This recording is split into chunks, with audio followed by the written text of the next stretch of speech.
샬롬, 안녕하세요. 이번에는 화목제에 대해서 알아보도록 하겠습니다. 화목제의 히브리어는 샬람이므로 샬람에서 유래했습니다. 관계가 좋은 상태를 얘기하는 것입니다. 하나님과 화목한 관계를 감사하며 기뻐하기 위해 제사를 바치는 겁니다. 흔히 화목제는 번제와 수반이 됐습니다. 하나님과 영적인 잔치를 사람들과 제물을 나누며 화목하기 위해 바치는 제사가 화목제인 것입니다. 그래서 짐승을 암수 구분 없이 드려도 됐습니다. 짐승은 소, 양, 염소로 드렸습니다. 이때 비둘기는 제외합니다.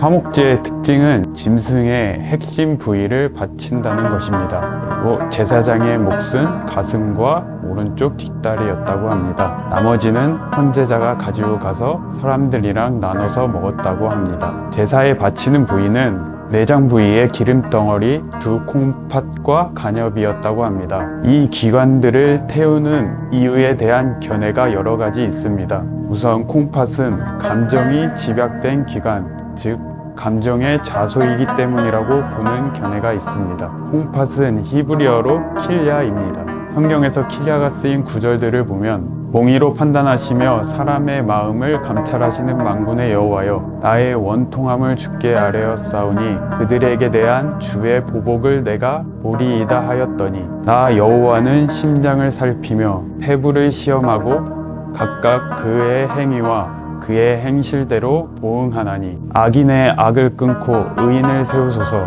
의로우신 하나님이 사람의 마음과 양심을 감찰하시나이다. 나를 훈계하신 여호와를 송축할지라. 밤마다 내 양심이 나를 교훈하도다. 성경에서는 콩팥은 마음, 폐부 등으로 해석됩니다. 심장과 나란히 등장하며 인간의 내면 깊은 것을 나타냅니다. 콩팥을 하나님께 드린다는 것은 순수한 감정이나 생각을 하나님께 바친다는 것을 의미한다는 것입니다. 둘째로, 당시 널리 퍼져 있던 간 점성술을 금지하기 위해 일부 잘라서 태웠다는 견해도 있습니다. 세 번째는 당시에는 간이 피를 만드는 기관으로 생각했기 때문일 수 있습니다. 고대에는 피가 곧 생명을 나타낸다는 생각을 가지고 있었기 때문입니다.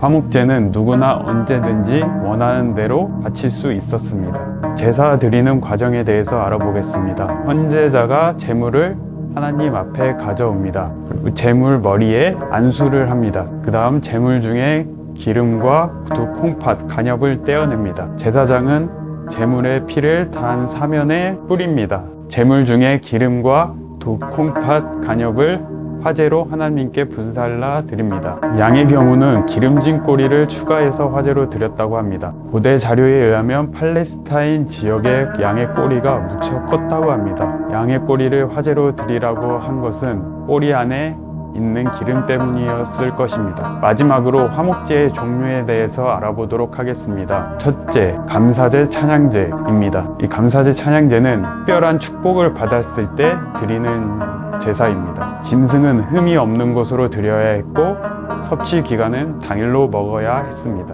둘째, 서원제입니다. 서원제는 어려운 상황을 만나면 사람들은 하나님의 도움을 간구하게 됩니다. 이때 서원제의 약속을 하게 되죠. 따라서 서원의 이행이 있을 때 화목제를 드려야 했습니다. 짐승은 흠이 없는 것이어야 했고 섭취 기한은 이틀이었습니다. 세 번째, 자원제입니다.